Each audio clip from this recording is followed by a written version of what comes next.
Hello, everyone. People on the lanai and people out in live stream land. So when we are reading and reflecting on this, we're joining many thousands of people all over the country and the world who are also um, focusing on this reading on this day. The title is We Are. Hospice, what is ready to die, and midwife, what is ready to be born. A quote from Roger Teal. And from Ernest Holmes, to believe in competition is altogether false and untrue. There is plenty to go around and an abundance left over. In the spiritual realm, there is no limitation, there is no lack, there is no scarcity. In the spiritual world, there is abundance, there is plenty, there is sufficiency. When we believe it is possible to experience heaven on earth, we commit to being a living demonstration of the spiritual realm. We make a commitment to choose words and actions that reflect our spiritual beliefs. It is time to turn away from false beliefs and the behaviors that support them. It's time to turn away from inequities in pay based on gender, disparities in health outcomes based on race, threats to start wars based on religious beliefs, exclusion from civil rights based on caste or heritage. In Science of Mind, when we say we turn away from untruth, we must name a replacement belief or action. When we make a denial that one thing has power, we immediately state and affirm the principle or belief that represents the absolute power. I invite you to turn away from unhealthy competition and replace it with harmony. Turn away from judgment and replace it with wisdom. Turn away from discrimination and replace it with freedom. Turn away from hatred and replace it with love. Turn away from poverty and replace it with abundance. Turn away from confusion and replace it with discernment. Turn away from greed and replace it with generosity. Each one of us can, through our individual spiritual practice, align our consciousness with the good all of all life. Each one of us affects the experience for all humanity. And the affirmation is just 2 sentences. So I'll read one and then pause for you to repeat. And then the second one. We are here for each other. We are here for each other. I am a member of the team of life. I am a member of the team of life. Thank you.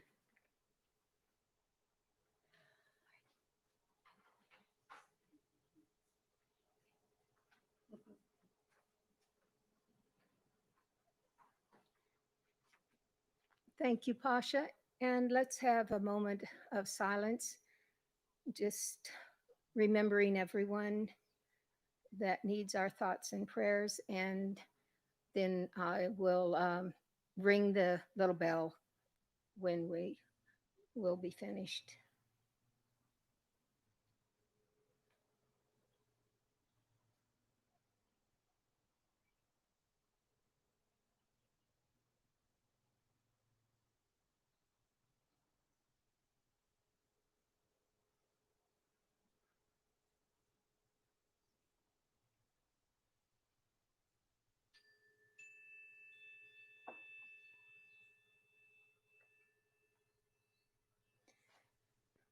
We are blessed today to have Davina Mar twice. She has given us the opportunity to hear us to hear her in song, and then she will be presenting later. So we're very thankful that we have her. She's going to give us a song right now. Am I on? Hello, hello, hello. I want to start with a pule, which is the Hawaiian word for prayer. And as a religious science practitioner in my training, I'll do it in the way that Jesus prayed. Right here, right now, I know there is only one presence, one power, regardless of the name I give it.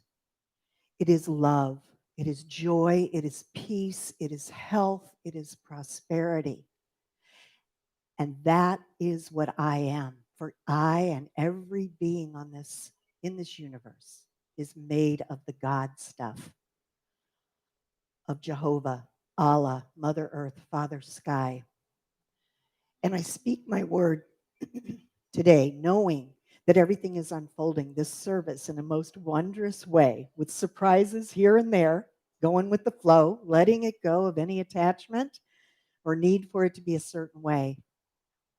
I am knowing for each and every person here, everyone that sees this, everyone within the sound of my voice, that there is more joy and lightness in the hearts and minds of every being on this precious planet.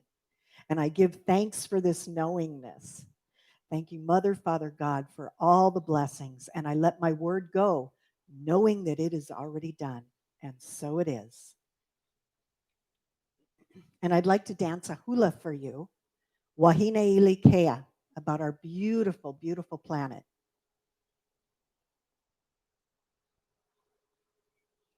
And we're making do. I don't know if you can hear it. Pua kalanu makekai ulivai wahine ilikea ikapoli o molokai nukaheke. Singing about the tall, beautiful trees. Nanivali no kavailele ika. Now the waterfalls. Ohina, Ohaha, Homooloa, Navai Ekolu, Ika Ulu, Veve, Okamalo, Ikamalie, Pua, Kalanu, Makekai, Ohulivai. Wahina is the woman, Ilikea the white, Poli the bay, and the verdant green.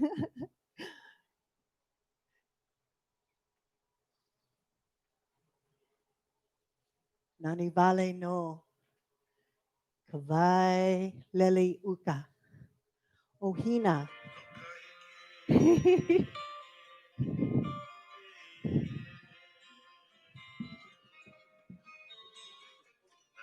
Nani vale no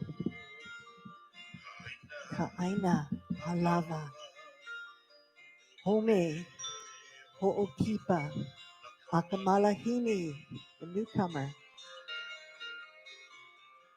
Aina ulive ikinoi ahiahi oleve mai ay makani, the wind all over the island, and here she is blowing. Ooh, kalanu kai, the ocean. Oh no Levi. The woman, Wahine, white skinned, Aliha. Oh Molokai, the island of Mokai. Molokai, and its tall, verdant, green, beautiful trees. So much beauty.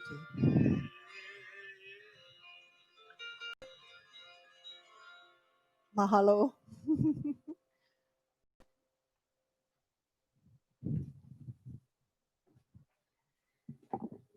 Mm.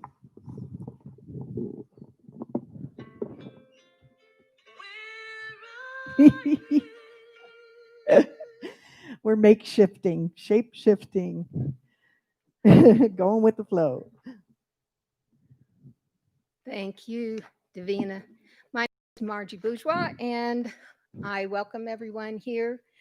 We are appreciative of everyone wearing masks and staying socially apart. The Board of Trustees feel that we need to stay as safe as possible, and we are staying in alignment with the health regulations for places of worship. So we are all wearing masks unless we are doing speaking. We are allowing the mask to be off. If we can have another song. Okay, another song. Let's see. And instead of dancing, because that's challenging without my ukulele, dancing and singing anyway, I'm just going to remember my mom right now and do something a cappella. And I get to take this off. Yay. So here's for you, Mom. Love you.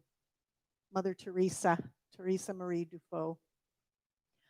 On a clear day, rise and look around you, and you'll see just who you are. On a clear day, how it will astound you. The glow of your being outshines every star you feel part of. Every mountain, sea, and shore, you can hear from far and near a world you've never heard before. And on a clear day, you can see forever and ever and ever and ever more. Love you, Mom.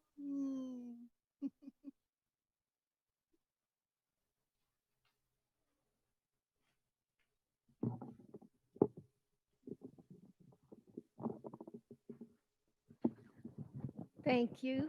And I do want to welcome anyone who is here for the first time and would like to be recognized.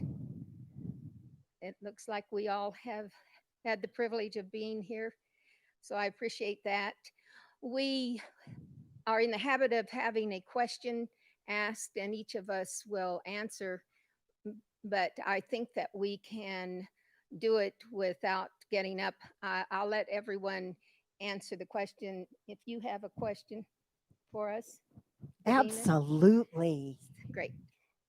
The question is, how do you deal with or how do you feel about conflict? Conflict. When you're not in agreement with someone or your emotions are all stirred up. So let's make it brief because I would rather not be giving a long explanation, but I think that's Yeah. a very good question.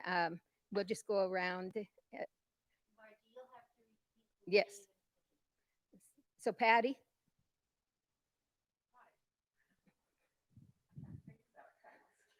We can come back.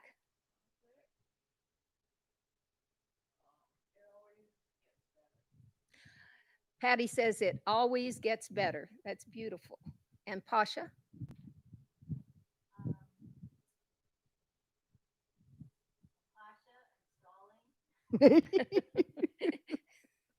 That's I generally avoid it, but I'm trying to face it honestly. Pasha says that she likes to avoid it, but now she is learning to face it honestly. And Rob?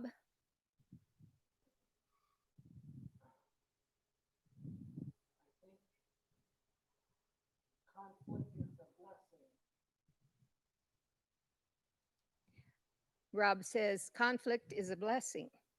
Mm. Francis? Oh, I'm sorry. Were you not finished?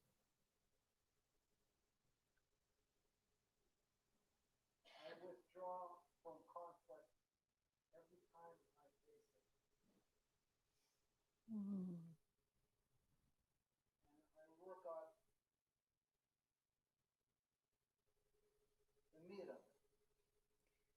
Rob says that he avoids it every chance he gets, but he does work out the meat of it. Thank you. And Francis?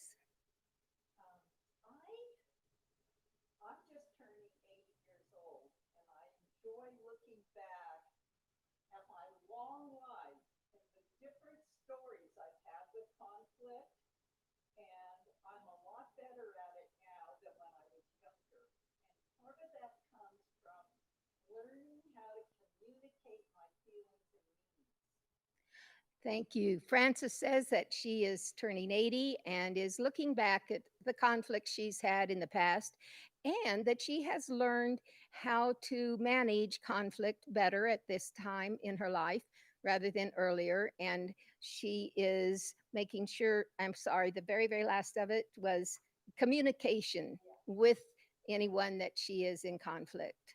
Thank you so much. And Terry?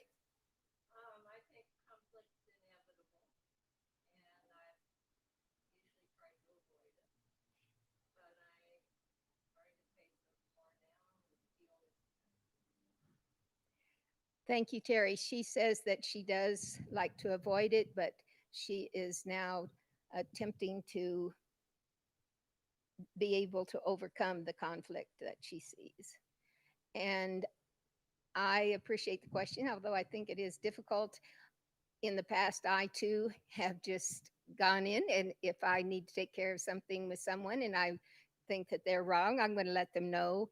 But I'm learning to drop down into the other realms of the heart to accept the fact that we are all one and God has allowed us all to be together. And Davina, your answer. Yes, so I'm going to quote, I'll be talking a lot today about Harville Hendrix and Helen LaKelly Hunt, who have written several, many, many books. And what they say about conflict, it's growth trying to happen. Just like a chicken cracking out, or a bird cracking out of an egg, or a butterfly bursting through the cocoon. It is a conflict. It requires energy. It's uncomfortable, and it's part of the growth. I love all your answers. Thank you. Thank you for everyone. And now we will have miracles and ordinaries. And anyone who would like to share, just come up and use the mic.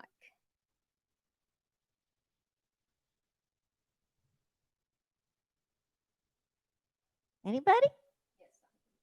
Yay! We want to hear about it. Last week, I shared my concern for Louisiana and the hurricane.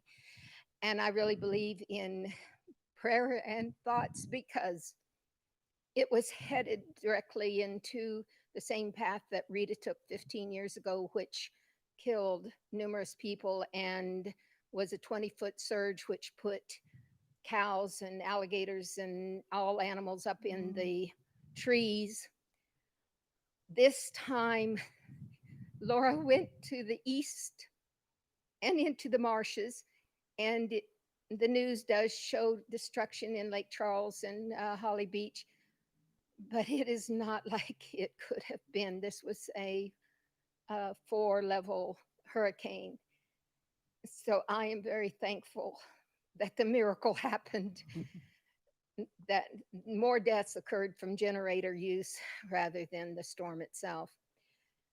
And so I have a second miracle and an ordinary. Uh, I do have something I would like to do. I would like to clone Pasha and send her over there because Southwest Louisiana is having difficulty with the COVID. They don't believe in wearing masks.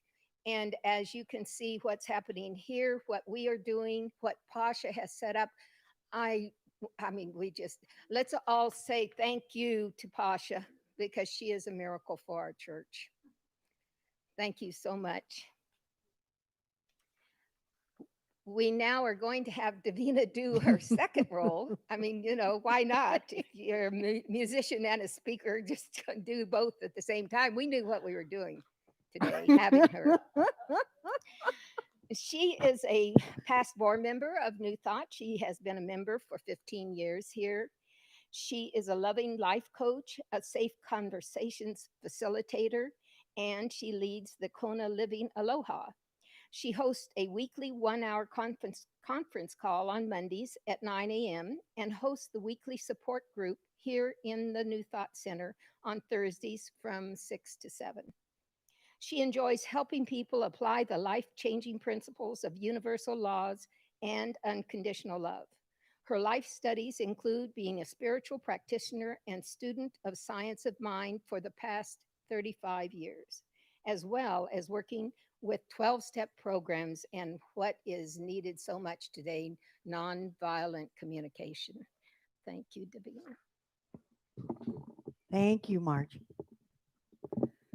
Oh, so mahalo for being here, for joining us. Those of you out there on the live stream and who will watch the recording, and those, of course, here with us today. I'm so delighted to be here and get another chance to speak.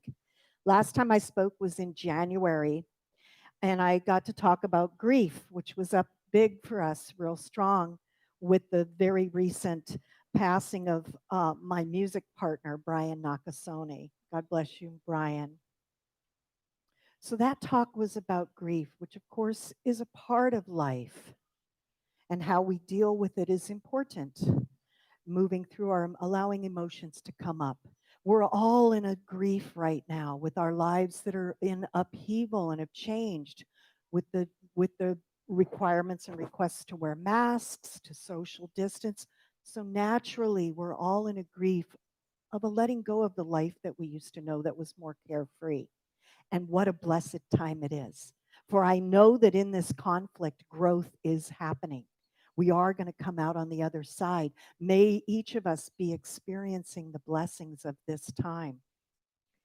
And so the other flip side, like it said in the Science Mind read today, hospice, what's ready to die, and midwife, what is ready to be born. And that was from Roger Teal, who is one of the ministers at the Mile High Church in Denver, Colorado, where I got to go last year and see one of my favorite paintings called The Narrow Gate, about letting go. The description I'll give you is it's about a 9 frame of a woman with a dark coat, and she's carrying suitcase, and she's got a vessel on her head, and she's got a box under her arm, and with each step she's taking, she's dropping these things. She's letting go of the suitcase, the wooden box, the heavy coat comes off, and gradually she moves from the darkness carrying burdens into being lifted up into the sky in white as an angel with wings. It's called The Narrow Gate. It's on my website, davinamar.com. One of my favorite touchstone paintings to remind me to keep letting go.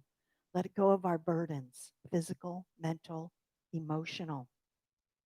On the other side of that, talking about birthing, I'm so excited because a new resident at the farm where I live is due to have a baby any day. And the plan is to have the baby birthed on the farm.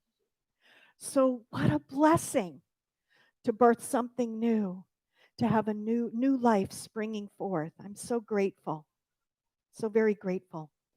And I want to share with you about the dash, because as we look at birth and death and all that's within in that medium, this is a poem by Linda Ellis. It's called The Dash. I read of a man who stood to speak at the funeral of a friend. He referred to the dates on her tombstone from the beginning to the end. He noted that first came the date of her birth and spoke the following date with tears. But he said what mattered most of all was the dash between those years. For that dash represents all the time that she spent alive on earth. And now only those who loved her know what that little time is worth. For it matters not how much we own, the cars, the house, the cash. What matters is how we live and love and how we spend our dash. So think about this long and hard. Are there things you'd like to change? For you never know how much time is left that can still be rearranged. If we could just slow down enough to consider what's true and real and always try to understand the way other people feel and be less quick to anger and show appreciation more and love the people in our lives like we've never loved before. If we treat each other with respect and more often wear a smile, remembering that this special dash might only last a little while. So when your eulogy's being read with your life's actions to rehash, would you be proud of the things they say about how you spent your dash? How we spend our dash, right? We know there's an alpha and omega. We know there's a beginning. It's today that matters. We've come through so much, and still we grow. Still we are growing. And today is my 61st birthday. Yeehaw! And it's also the anniversary of the passing, the end of the dash, for two of my favorite New Thought leaders. Louise Hay, who of course started Hay House Publishing, and before that, she was a religious science practitioner in the New York City church. As an assignment, she put together mental equivalents, which later were incorporated in her book, which is one of my favorites that I turn to often, You Can Heal Your Life, where when you have a physical or mental challenge going on, you can look it up for a probable cause and an affirmation that you can begin working within your mind, body, spirit to heal. The other person I love so much is Dr. Wayne Dyer. He also passed on August 30th. And he would say things like, mind the gap between the thoughts to really be present. I think he wrote the erroneous zones. It was way back like when the erogenous zones was written, but this was erroneous, of our erroneous thinking. He also said, we are spiritual beings having a human experience. And lastly, he said, relationships based on obligation lack dignity. And that's what I'm here to talk about today is relationships.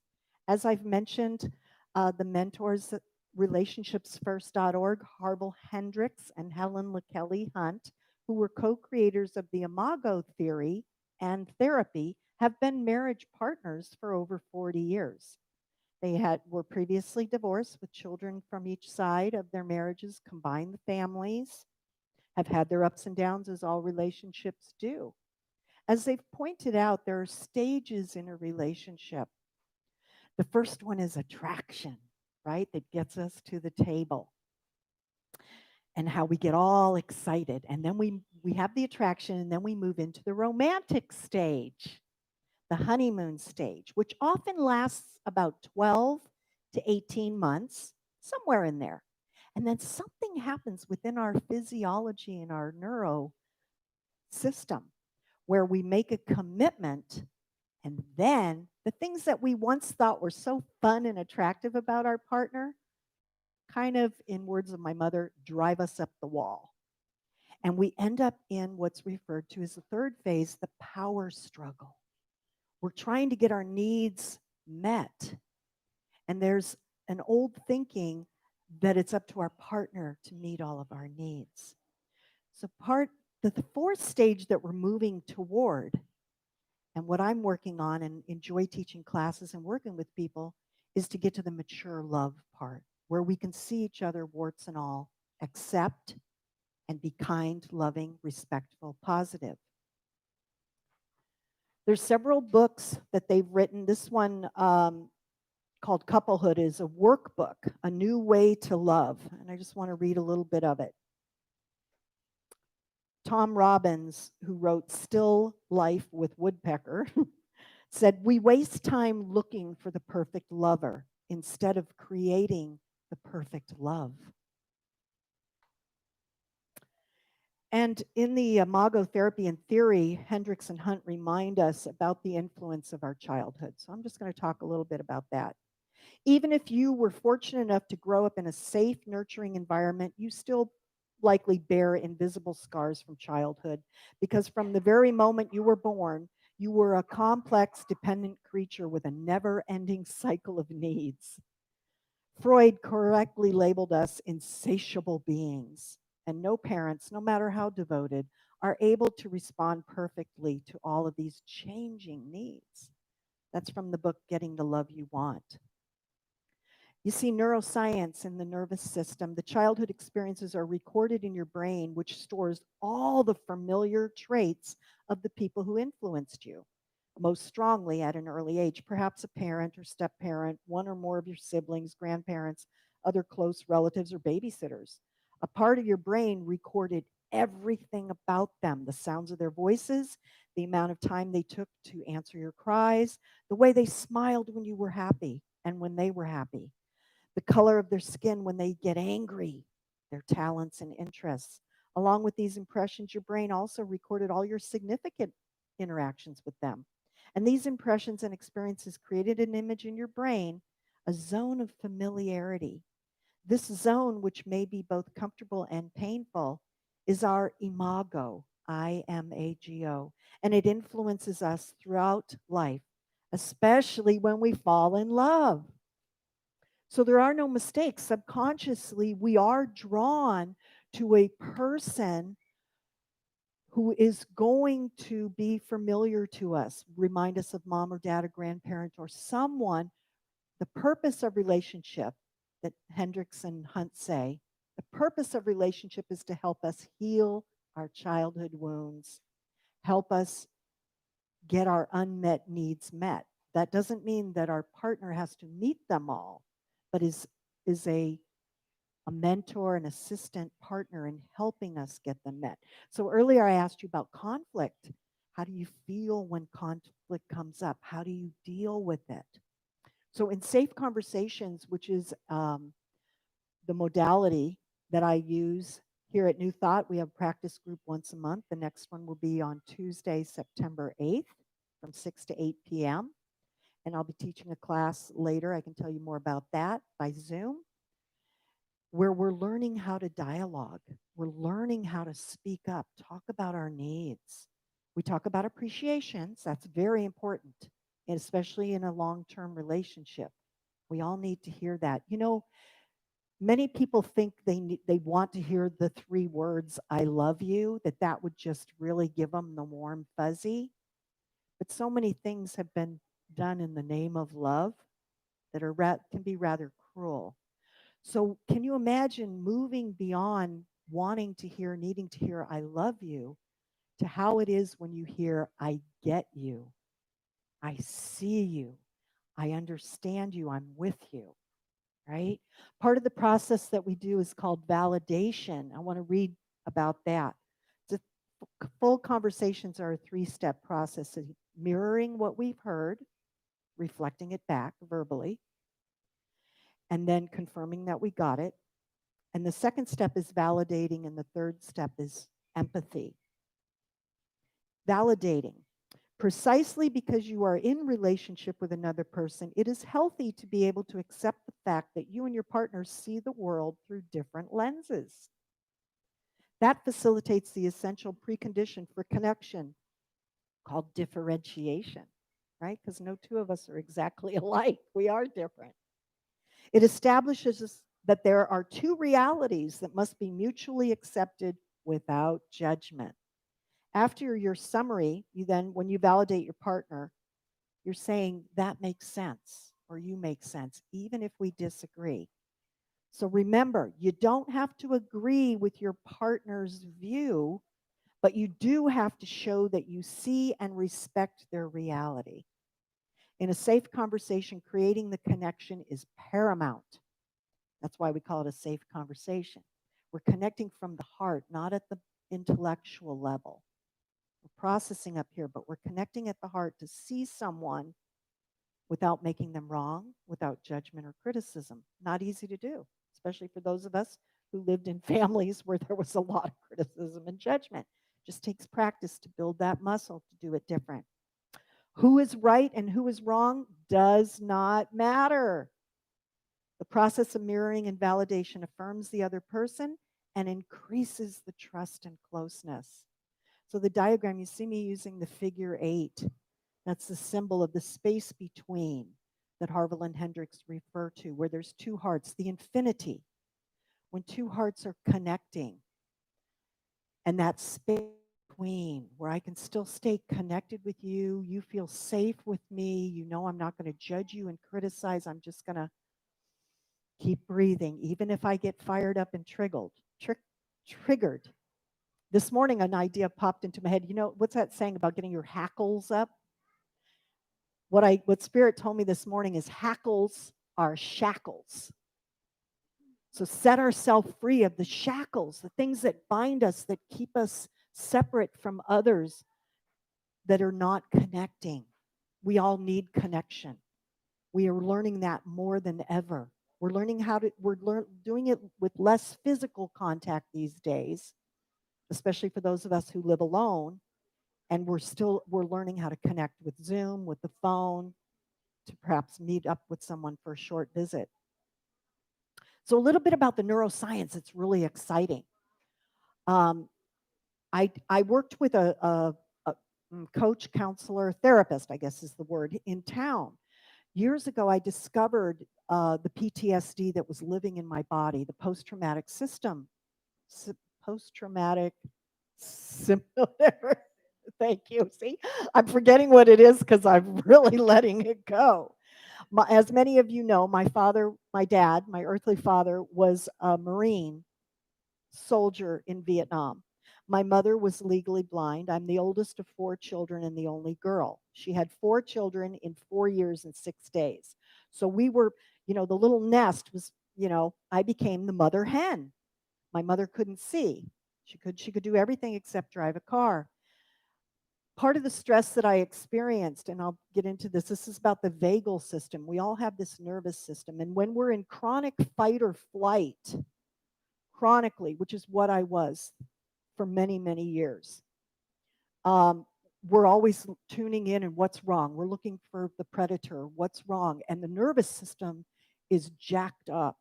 And the nervous system is not meant to stay jacked up for long periods of time. It's detrimental to our health on all levels, which I experienced on many ways. So I got to go to a therapist and do this EMDR and some other tapping and other things. Very beneficial to reprogram the mind and the body and calm the nervous system, to use visualization. I highly recommend it. Highly recommend it.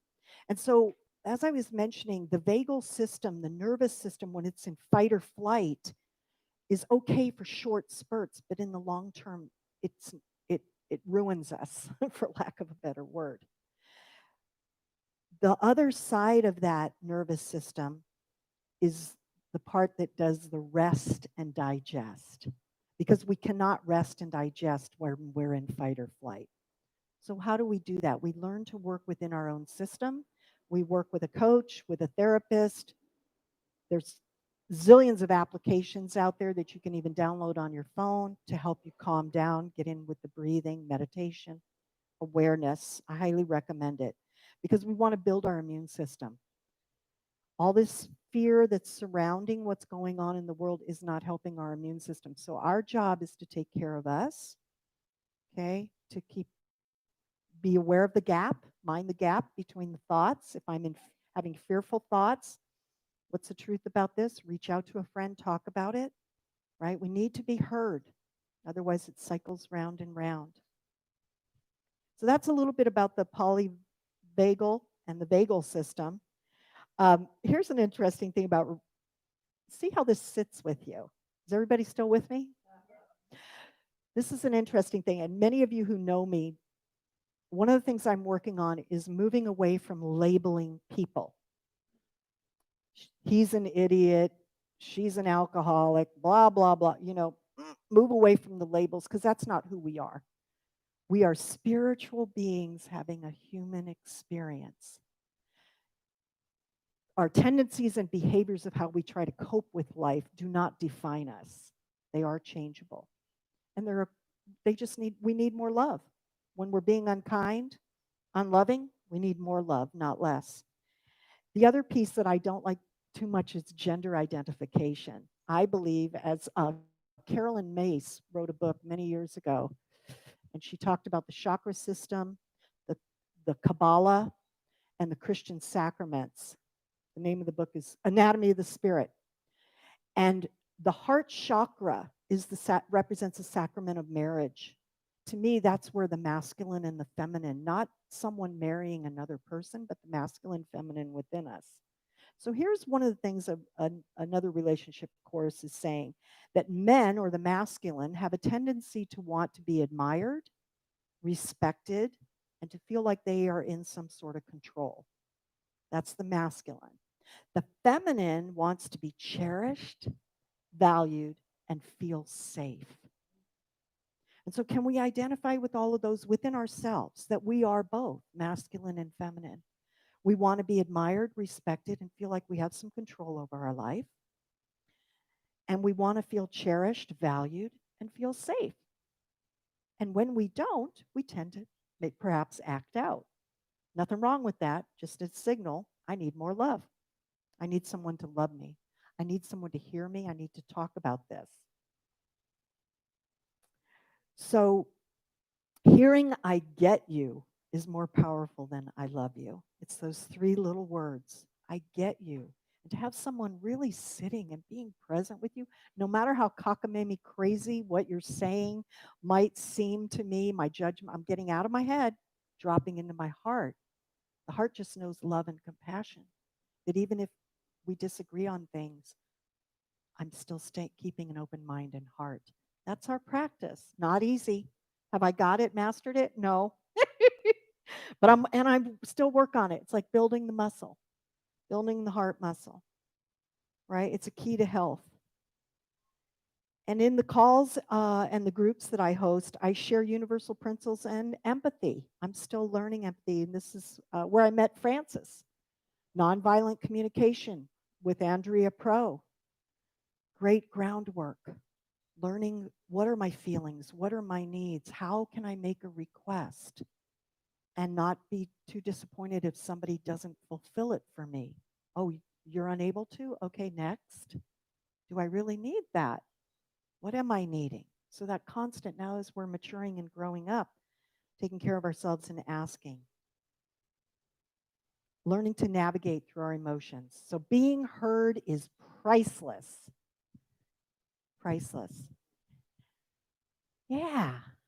So if you have any questions, jot them in. And my email address, davinamar.com. You can go ahead and contact me, send questions to me, or call me up. I love chatting. I love listening. I love teaching. And so this is a teaching moment. My beautiful, beloved friend, Frances, has agreed that we're going to do a little demonstration of a safe conversation. So Frances, come on up here.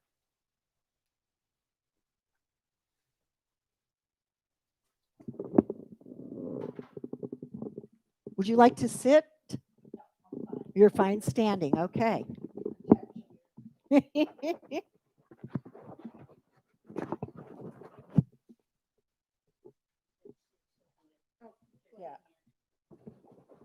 Can I take my? So, as mentioned, the Safe Conversations is a 3-step structured dialogue that, when practiced, creates safety in the space between. We use zero negativity to the best of our ability, which means we keep the space between safe by eliminating any words or tone of voice or facial expression that the other person might perceive as a put down. Doesn't matter whether I think it's a put down. If the other person, I can read their energy, their face, that what I've said is a put down, then we want to clean that up. That's the sign of a healthy relationship, how quickly we can clear up the rupture. So practicing zero negativity restores and sustains the sense of connecting, full aliveness and wonder. And the third step is affirmations. We want to practice affirmations, appreciations and gratitude in our relationships. all relationships. Okay. So we're going to Aloha, Davina. aloha, Francis. So what we do in the beginning is, and I'm going to look at my cheat sheet real quick. Would you like to be the sender, the one sending information? And yeah, let's have you send what's up for you, and I will be the receiver and reflect it back. So you would ask me, is now a good time to talk with you about, and then if you have a Okay. like a memo. Yeah. Is now a good time for me to talk with you about a situation I'd like to have a conversation with you about? Yes, now is a good time. So now what we're going to do, we're going to make sure we connect. Is we're going to look into each other's eyes and take 3 breaths together and just allow our bodies, allow the energy to just ground down and be in our hearts. So breathing 1, and if we can keep eye contact, and 2. I like sighing out loud and just letting go of any pressure, heaviness. And one more breath in.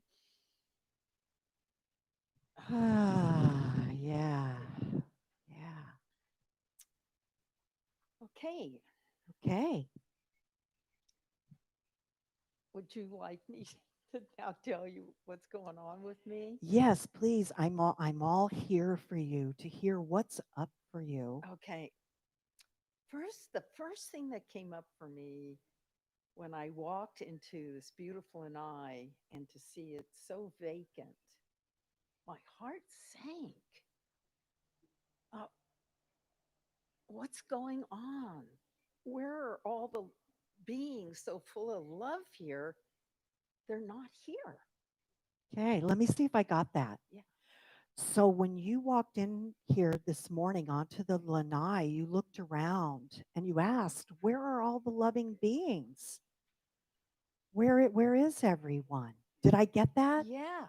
Is there more about that? Well, right away, I felt that in my heart, like a loss. Oh my goodness. And then I started to think about this time of year. We're just going into September. And this is the time of year myself and my family start making plans to come out for Christmas and the holidays. Okay. And So that's not happening. yeah, so let me see if I got that. Yeah. So you're realizing that September is coming up, and this is the time of year that in the past you've usually been making plans for your family to fly over at Christmas time. Hmm. And this year that's not happening. And so you're feeling some loss inside. Did I get that? Yeah. And it's a it's a loss, but it's kind of an anxiety. Like, what's gonna happen at Christmas? I'm gonna be all alone. They're gonna be over there, my grandchildren. I start to like roll with an a- abundant sense of loss and unhappiness. So if I got that, you're feeling within you a sense of loss and some sadness. What's going to happen? That not knowing if they're not coming over and you might be alone, it just brings up sadness. Yeah, yeah, it does. Is there more about that? Well, it I don't know if I've ever it, like I'm celebrating my 80 years, and in the 80 years, I don't think I've maybe very little been not with my family for the holidays. Mm. And it's really important out here. First of all, they love to come to Hawaii, and I love to have them come. I have this big house with these empty bedrooms that aren't going to get filled. And that emptiness of those bedrooms, I feel the emptiness in my heart. Yeah, so I'm really hearing about a lot of emptiness and sadness, Mhm. this longing Mhm. for the way it's been for the past 80 years of having Christmas with family as a tradition. Yeah. And now it's not going to happen. Mm-mm. Mm-mm.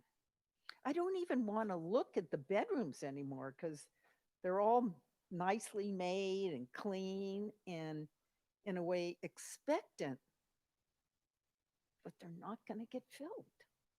The Mm, expectation, like I have in my heart, just like the bedrooms are waiting to be filled, that's not happening. And I'm kind of scared as to what is going to happen. yeah. So there's this fear that's rising up as you look at the bedrooms that are empty. They're all made up, ready for beings to Yep. come in and Yep. visit and celebrate the Christmas Yep. Kids, holidays. craziness. Yeah, and the not knowing what's going to Yeah. happen Yeah. is adding to Yeah. the sadness. Yeah. It just feels like it might be a very sad Christmas. Yeah, so there's a feeling of sadness and Mm-hmm. heaviness. Mm-hmm. Yeah. So I'm going to summarize everything I heard there. Okay. So when you walked into this onto this lanai today, this Mm-hmm. sadness came up for you. Yep. And in looking at the calendar and realizing September is usually the time of year that you're making travel plans for the family to come over at Christmas, and it's not happening. And this sadness of where is everybody? Mm-hmm. And the not knowing, how long is this going to last? Am I Yeah. going to be alone? I've got this beautiful home and these beds are empty. And this sadness is living in you. Yeah. Did I get all of Oh, you that? got it. Yeah. And that makes sense. You make sense, Francis, because you love you love celebrating life. You love sharing your beautiful home with your Yeah. family. This is a tradition for 80 years. Family and friends and visitors and even people I don't know sometimes. Yeah. My house is empty, but there's a part of me that feels empty. Yes. Yes, I'm seeing that. I see the emptiness and the Mm-hmm. sadness. Mm-hmm. And it makes sense that you feel that Yeah. way. I see your Yeah. sadness Yeah. and I get you. Thank you, Davina. Thank you. Thank you so much for sharing, Yeah. Francis. Yeah. And for your work. Yeah. Aloha. Aloha. Ah, so let's take a breath. That's a synopsis of what we're doing. And so what I'd like to know, I'd like to check in, Francis. How was that experience for you? Well, it was good because I never really put together all the empty parking places, the empty stores, the empty beaches, this beautiful empty lanai, and reflect it to my empty heart. So that was a good experience for me to let myself really feel what it's like to have an empty heart rather than shut it off. And because you hung in there Mm, with me and keep repeating back and didn't try to fix me or anything, I feel that I can handle the emptiness. mm. Yeah. Thank you. Yes, thank you so much for sharing, Hmm. for your openness and You're transparency. welcome. Yeah. Can we hug? A virtual hug. Okay. I love you, Mm. Davina. I love. Thank you for bringing your teaching and your beautiful energy to all of us. Thank you, Francis. Yes. So Francis helped start me out, like I said, with the nonviolent communication, which is another conscious communicating. Wonderful to get in touch with our needs, just like she said, connecting the dots of how you heard the story. So we all have that. Now, what you may have noticed, she was the sender. She was sending the information. And I was simply receiving it, taking it in, mirroring it back. I didn't go into my story or make it about me, which is a tendency in most communication. Oh, yeah, that reminds me of the time and dad. We don't do that in safe conversations. We made an appointment. Now, if at this moment it wouldn't have been the best time, like if she was in the middle of a project or she had something else going on, we would simply make an appointment because we want the most precious gift of undivided attention. Because let's face it, we didn't get that much growing up in a lot in our lives. People are busy. So asking for the appointment is like knocking on the door. If now's not a good time, let's make a time where we can be. No cell phones. We can totally be focused on each other. So as a receiver, I was reflecting back what she was saying and I was using curiosity. Is there more about that? And notice how I stopped. I mean, this is all neuroscience kind of stuff, and it makes sense. Yeah. The brain can usually most only take in about 20 words at a time before we start getting distracted in our laundry list and what I need to do and oh, I should have. So that's why it's good to stop, take a breath together, reflect back, ask curiosity, is there more about that? Tell me more. And again, I'm not making it about me and telling my story. That reminds me, I'm not, right? I'm staying present with the sender, reflecting it back, and then validating. You make sense. You make sense. Whether I agree with it or not, we need to know that we make sense. And then the last piece is the empathizing, just opening my heart and seeing and feeling. And if I'm not sure, sometimes people don't know how to express their feelings. I can guess. Well, it sounds like you're feeling sad. Yeah. Is there any other feeling in there? Yeah, and I'm angry. Yeah, so we're just reflecting it back, not trying to fix, right? Different than therapy. I'm just listening, reflecting back. So that's what a safe conversation looks like, and that's what we practice here. We have a monthly group. It's for 2 hours from 6 to 8 on the second Tuesday of the month. Grateful to New Thought Center of Hawaii for allowing me to do that. Love doing this work. And then I have a class coming up for 4 weeks on Tuesdays by Zoom, starting in September 15th through October 6th, 2 to 4 p.m. So people can Zoom in. That way there's no need for any masks or anything like that. We're going to give it a try with the Zoom. And I just want to put it out there that I'm also open to teaching other groups. If people have a home that they'd like me to come into, and you got a few friends who want to practice this, please. I also offer a free half-hour session. Call me anytime. I'll answer when I can. Otherwise, leave a voice message. You want to just talk about and do this kind of dialoguing, and I can stay present with you because I want us all to feel loved. I want our immune systems to be strong. My hope, my prayer is that our fears are allayed and that we're able to set them free, give them voice, get seen around it, and that in itself can be very, very healing. So thank you. And let's see, I'm not sure if I got anything else, but I'm just going to look at my notes. Oh, yes, there was one more thing that I had the pleasure of. You know, there's so much information, neuroscience, that's constantly coming out. And what's exciting is what the mystics and sages have known for centuries. Science is now proving, right, through quantum physics and stuff, that thoughts are things. Prayers do help people heal. We know this. I mean, we've known this for a long time.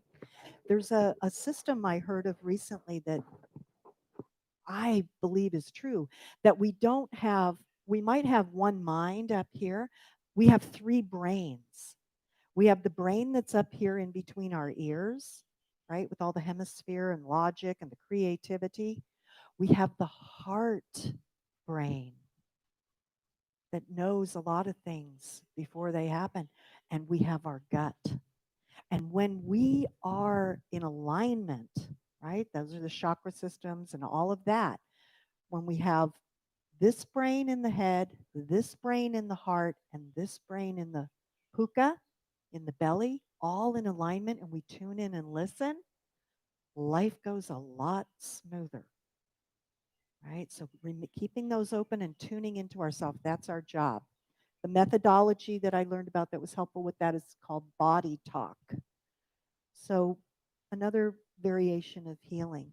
So the last piece of neuroscience I want to remind us of is regarding the vagal and polyvagal system, that when we are angry, afraid, or confused, the prefrontal cortex shuts down. We cannot think straight. Our left and right hemispheres, the logical brain and the creative, have a shutdown. And what happens is we go to the back reptilian survival brain. We cannot think straight. We are beside ourselves. That's why it is said when you're angry, confused, or fearful, not a time to be making decisions. Okay, it's a time to, wow, I'm afraid. So, as a spiritual, as a new thought metaphysician, religious scientist, what am I thinking? Ooh, I don't like what I'm thinking. Oh, do I want what I'm thinking to happen and manifest? Not really. Okay, it's up to me to have a new thought, to change my thinking. I can't do that. I'm too afraid. Here again, pick up the phone. Call me. Call another loving friend, someone who can just stay present with you without trying to fix. Do your prayer work. Whatever you feel called to do. You don't have to do it alone. 7+ billion people on the planet, right? We got a lot of people we can ring up. So thank you so much for listening. Namaste.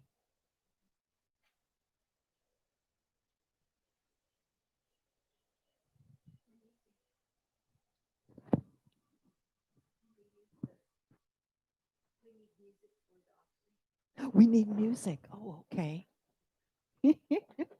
Were we able to hear that? I could hold it up to a speaker. Or that's what you did, huh? Thank you, Davina. That was just so wonderful. And we're turning the music on now. We will be having time for the offertory. And we have our bowl here. Each person can come up, sing one at a time, and stay 6 feet apart to be able to give us our offertory right now.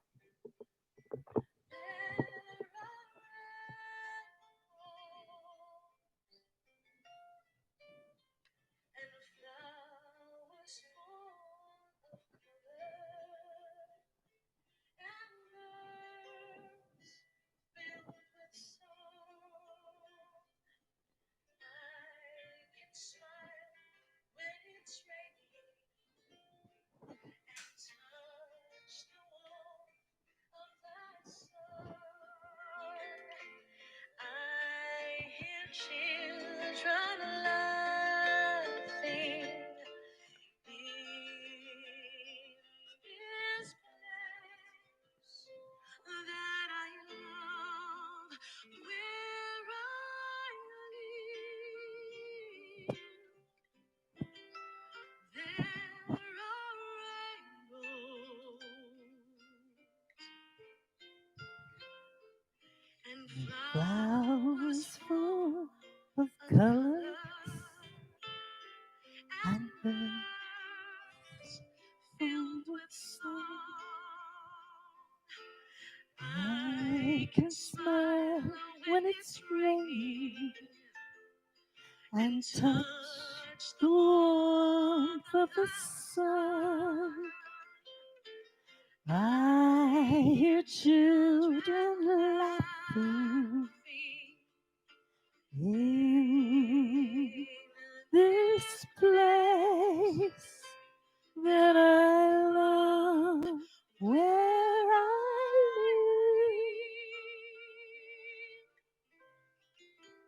live. There are rainbows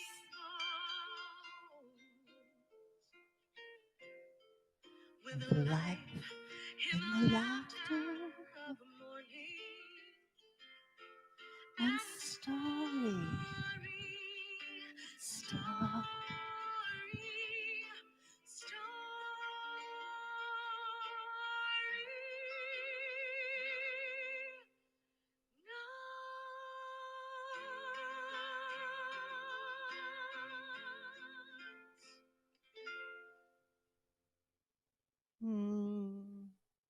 It was part of a hula for you. That was Hawaiian Lullaby by Faith Rivera. Thank you. Thank you so much. Thank you so much, Davina. And we have time for announcements right now. And you did mention a few things, but I wouldn't mind hearing them again because I think what you have presented today is so relevant. We really, all of us, are in need right now with what we are experiencing. So I wouldn't mind having you just give a little bit, tell us again about your Sure. what you're presenting, what you Sure. have. Yes. Thank you. And you're right. Because now more than ever, with people at home a lot longer, um, mental challenges are coming up. People are getting aggressive. So the safe conversations is a wonderful way. I'm sure you can see that. Harville Hendricks and Helen LaKelly Hunt are out of Dallas, Texas, and they have been working with that community, including the mayor, for a very long time, and with the police to help them approach people in a more kind, loving, and respectful way for a very long time. So I'm delighted to be teaching this and sharing it. Again, you can call me anytime for a half-hour session. I'm offering those for free if you want to talk, and I'll listen. And the upcoming things are September. The second Tuesday is September 8th from 6 to 8 p.m. here at the New Thought Center of Hawaii. We'll be doing a practice group. All men and women are invited to come, whether you're single or in a couple. And then the class that I'll be teaching by Zoom for 4 Tuesdays from 2 to 4 p.m. starts September 15th through October 6th. If you have any questions, just give me a call. Visit my website, davinamar.com. As you can see, I'm very passionate about this. It's helped change my life, and I would love to help change others' lives to make it more wonderful. Thanks. Thank you. That gives me goosebumps. So I really appreciate it. I'm going to let us everybody know about our future Sundays.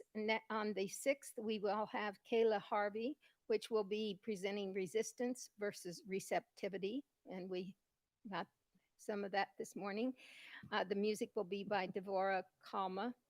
Then on the 13th of September is going to be the birthday, number 49 of New Thought. Yay. And we will have a Zoom celebration. We'll be sending out more information. And on the 20th of September is Don Barnett, who will help us with the fall Mm. equinox. On Mondays here we have gentle yoga from 5 to 6:30, and that's Marya Mann. The drop-in fee is $15 to $20. And on Thursdays we have the Kona Living Aloha group from 6 to 8. Then we're going to have events and workshops, which start on Tuesday, September 8th, is the Safe Conversations, the monthly meeting that Davina mentioned from 6 to 8. And the suggested donation is $10. Then, if you can subscribe to our YouTube channel, we do have a YouTube channel which we have the services put out. If we can reach 100 subscribers, then we can choose a suitable name. Right now, I think it's a number or group of letters that are together, but we can choose. So we need everybody to sign up. Right now, you can watch the service. It is recorded. Well, it's alive now, and then Pasha does have it edited on Monday evening, and from then on. So it is on YouTube, but we want you to subscribe. Our mailing list, if you would like to get a weekly newsletter, you can sign up on our website, which is New Thought Center of Hawaii. And you can look on um, the for New Thought activities can be found on Facebook and Dolphin Podners. And I'd like to clarify one thing about the group on Thursday night. So Kona Living Aloha is here on Thursday starting at 6 o'clock. I've been doing the group for 1 hour because there's been less attendees, and it is available by Zoom. So if you don't feel like traveling over, I bring my laptop. You can Zoom in. It's basically a group coaching opportunity. The donations go to New Thought. If no one arrives by 10 after the hour, then I go ahead and pack it up and go. So I encourage you, come on out, see what it's like. You can Zoom or meet me here at 6 o'clock. Thank you. And that concludes our service. Let's go ahead and have a moment of silent prayer.